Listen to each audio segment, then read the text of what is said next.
Hi everyone! So today I'm so happy to show you this video.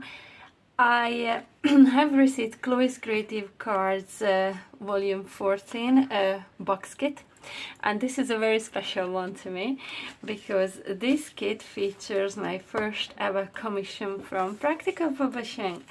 So before I show you, I just tell you what comes with the kit if you decide to purchase it. It is amazing, really is.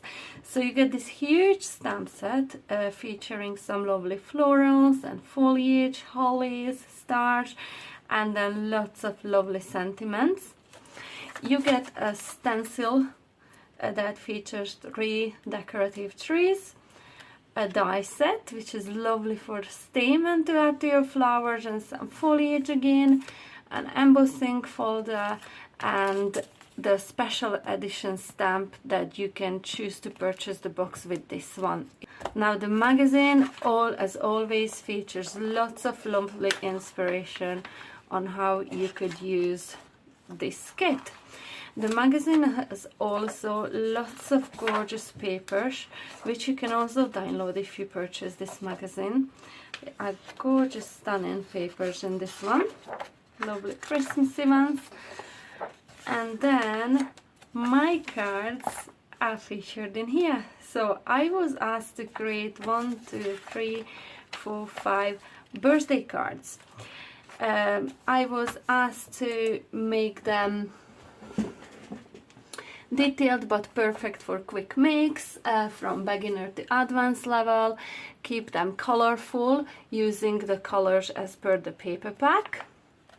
And I also like to use heat embossing and glitter, which is fine because I love glitter, as you know if you've seen my videos.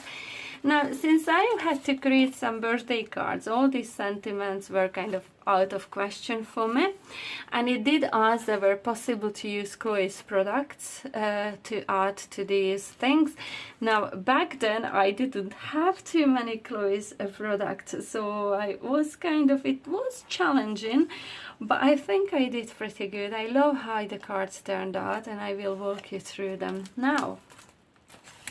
I did use one of these, which I will show you in a minute, and some of the stamens and the foliage. I couldn't use the Merry Christmas embossing folder, and I didn't have the stamp. So this first card that I used, you could see that I used the fancy squares on it, and it is gorgeous. So instead of an easel card, which I made so many before, if you follow or seen my channel before, seen any of my videos, you know that I love an easel card. I never made one like this on the diagonal. It made the card look so much bigger than it was when you folded it down flat, because that shape just adds something to it. I really loved how it turned out. Now for this one I used the smaller flowers, these ones, and the stamen, this one, and both foliage in here, I think, and I also added this one. Celebrate on Your Birthday was from the Birthday Sentiment Builder, and there's lots and lots of glitter included on this one, so I used glitter cardstock. And then the glitter that I edged the smallest panel with was the crystal pink, and I think this was the card that made me fall in love with the crystal pink Crystallina, or a sparklicious glitter, sorry, I keep saying Crystallina.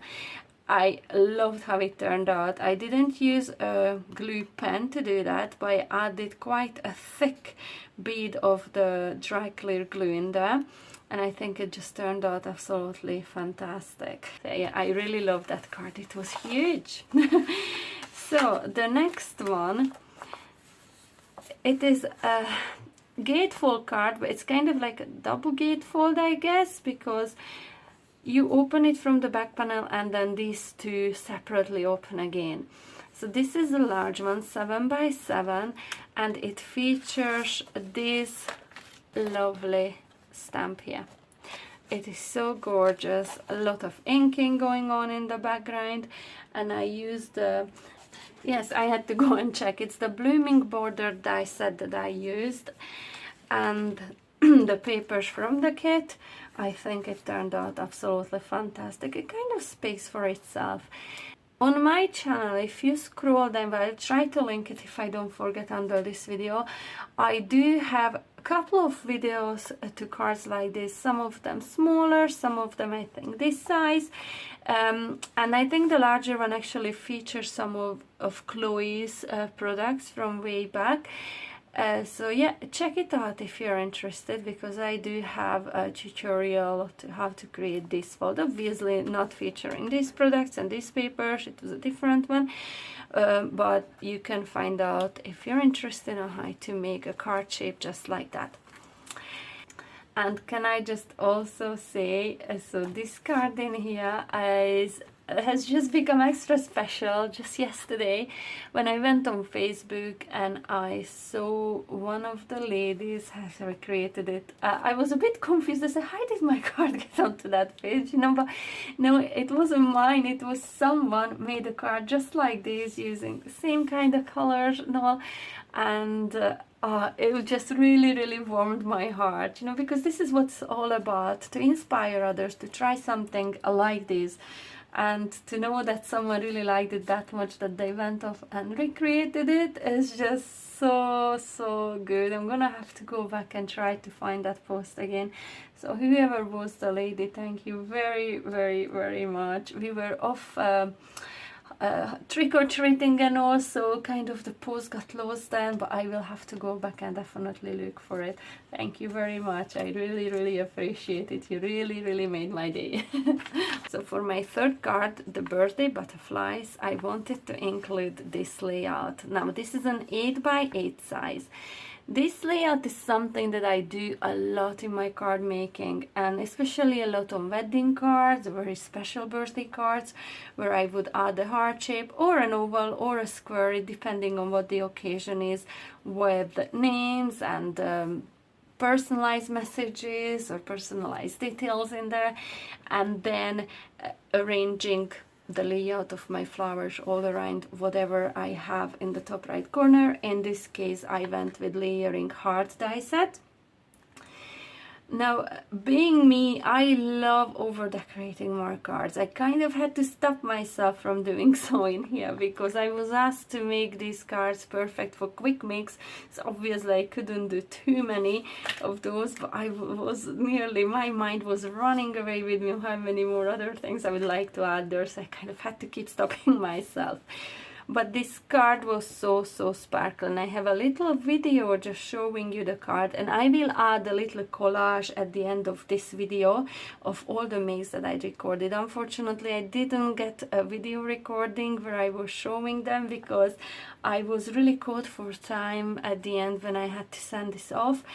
But I do have some photos and little videos here and there, and I will add that little footage at the end of this video for you. So the flowers that I used were these big ones in here for this card, and the foliage is this one, and I added a lot of mirror cardstock and glitter. I decorated these flowers with silver gilt. It makes it extra sparkly. It is just gorgeous, honestly. The butterflies are from a different box kit of Chloe's. Could have been box kit 12 maybe. And then some little gems from Chloe's kit. And then I think the blue ones were from the Festive Fancies. Yeah, and the spring collection bling box, I added lots and lots. I think there were like 7 of the turquoisey ones in each flower. I think they turned out absolutely perfect, and I used the papers from the kit again. So this brings me to my fourth card. So the fourth card is special stepper, and this is gorgeous. This card fold again is just a different take on bookbinding fold, I guess, only turned on its side. I love how it turned out, I really do. So this is where I used the stencil that I did mention earlier on, that in one of these makes I did use my stencil, and it's this one in here, just to create the background. And I can't really pick it up on this picture in here, but I do have a video coming up showing you how I made this one because I already recorded it. I just have to edit it down, and then I will be uploading it very soon after this video goes up. And I will also show you some inspiration with different colors. So if you don't want to miss out on a tutorial on how I made this card, please stay tuned and hit the notification bell. Subscribe if you haven't yet done so, because I think it's worth it. It's a beautiful card. So for that one I used the smaller flower, the foliage, and then another foliage from the Dazzling foliage set. I have it all set out in here because I just finished making those cards, recording a video. So yeah, and a lot of glitter was involved. I used Mermaid Lagoon and some blue cardstock for the base. And in detail, to find out, come on back and watch my next video. So the last card that I created was a birthday rocker. Now, it's called a rocker card in here, but it's not really rocking unless you really go and rock it because of the scallops. And I think it's pretty clever because I love making rocker cards. Sometimes I struggle with with the balance. You know, you kind of have to find a balance. If you decorate it in here, you have to add something in there to make sure it doesn't tip over. With this one, I think you do have a little bit of a room to play because it's not going to tip, the scallops are going to stop it. So I think it's such a clever idea, a clever take on a rocker card. I really love how the topper looked a bit offset, and then I decorated it. So the stamp that I used to create that one was this in here, and then I stamped it a few more times, and I just used the single flowers and there and some of the hollies around them. So the sentiment stamp, I hope lots of lovely surprises are coming your way to make your birthday a lovely day, was from the Papercraft Society box, Chloe's Papercraft Society box. And I added some of the paper, again from the paper pack inside the magazine, and I used a little bit of vellum in there, and then red cardstock and just plain white cardstock. So to color in my images I used alcohol markers, and they were the Triblend alcohol markers by Spectrum Noir. And yeah, some of the festive fancies bling box, the gold ones here and there, I added them, scattered them all around, and I think this one turned out fantastic. There's a little bit of a gold cardstock behind that sentiment, which doesn't really show on here, but I think it was the satin gold cardstock that I used. Yeah, satin matte gold cardstock. I think this looked really lovely as well. I kind of liked, well, I have to say I loved all of these cards. I did find it challenging at the start, but once I got going, I was really flying with them. I really loved them.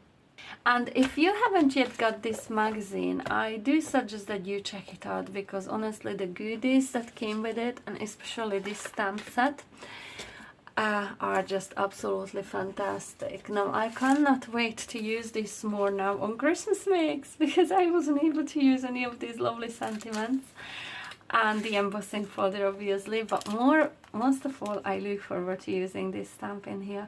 I think it looks so gorgeous stamped out like that. So yeah, I will be back with more tutorials for sure, and now I will include a little footage, a little collage of all the pictures, a little video that I have of my mix. I really hope you like them, and if you have a favorite, please let me know in the comments below. I would love to hear it from you, and if you haven't yet done so, please subscribe to my channel. I will be back with another tutorial very soon. Until the next time, bye!